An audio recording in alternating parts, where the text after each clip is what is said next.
I was having a good conversation with a customer the other day, and he mentioned to me that I sold him a real huge monster of a unit, an air conditioner, heat pump. And he wasn't complaining too much, but that was a comment he made to me. So I could tell he was not happy with the size, the bulk of the air conditioner in his backyard. He has a park model home in a park, so naturally there's limited space back there. And when you put a big heat pump behind the home, it takes a lot of the back patio. And sometimes the neighbors on the side or the rear complain. Now, if you look at the left-hand side, which unit is bigger? The left-hand side unit or the right-hand side unit? On the left-hand side unit, you have a 22-year-old Miller 2.5-ton heat pump, 10 SEER, R22, hydrochlorofluorocarbons, 22 refrigerant. On the right-hand side, it's also a 2.5-ton. This one is a 14 SEER, 14C with the HFC refrigerant. It's about 4 generations different. What do I mean about 4 generations? On the left-hand side, you have a 10 SEER. The government regulations outlawed that, mandatory a 12 SEER. Then they changed the law again to a 13 SEER sometime around 2006. And then I believe in about 2014, they went to a mandatory 14 SEER. I don't remember the dates exactly.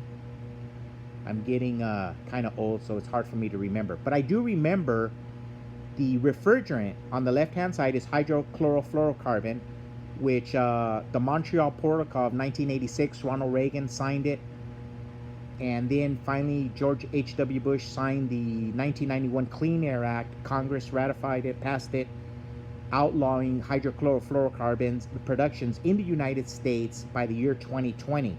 Even though the law was signed in 1991, there was a great phase out, almost 30 years, I believe, or close to it, 29-year phase out of production in the United States. So with the efficiency mandates and the refrigerant changeouts mandates, it's about 4 generations old, the one in the left-hand side. 4 generations of air conditioning heat pumps in the United States. And I believe in 2023, the Montreal Protocol, or the Paris Climate Deal, the Paris Climate Agreement, was going to mandate or suggest that the refrigerant that we're using now be ceased or ramped down. I don't know what's going to happen. Nobody knows what's going to happen in the future of refrigerants. Even people, professionals, they don't know what's going to happen. So this is the refrigerant we're using now. What the government regulations that mandate energy efficiency outlaws certain air conditioners, the production of certain air conditioners, or the use of certain air conditioners, making certain air conditioners and heat pumps obsolete. But if you notice the ladder, I got a 6-foot ladder behind both heat pumps. So my new unit, my 14 SEER unit, is roughly 48 inches tall. The other one was about 24 inches tall, fit neatly in the back of a person's property.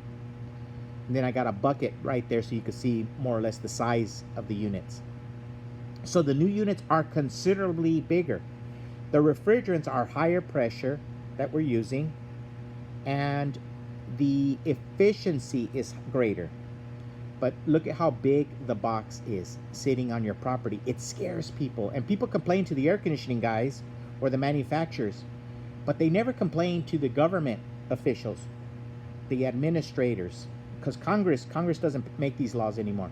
It goes to Department of such and such and the Department of such and such, and they make these new rules and regulations which are extra constitutional.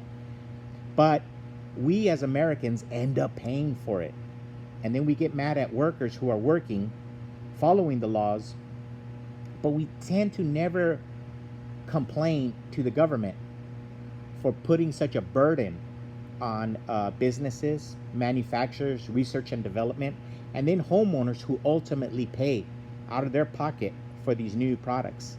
And sometimes, if you look at kilowattage consumption, they're very close, very close.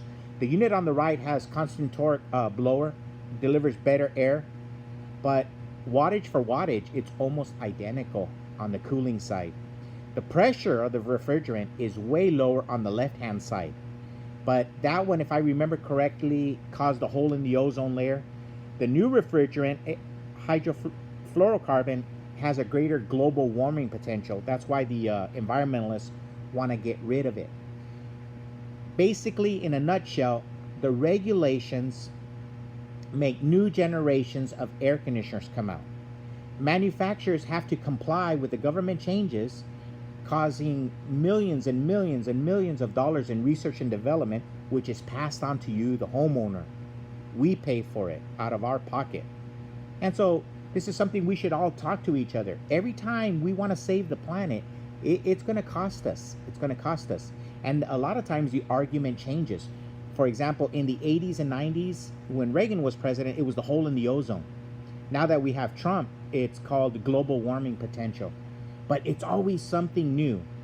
In the end, American homeowners have to pay for the new changes out of their wallet.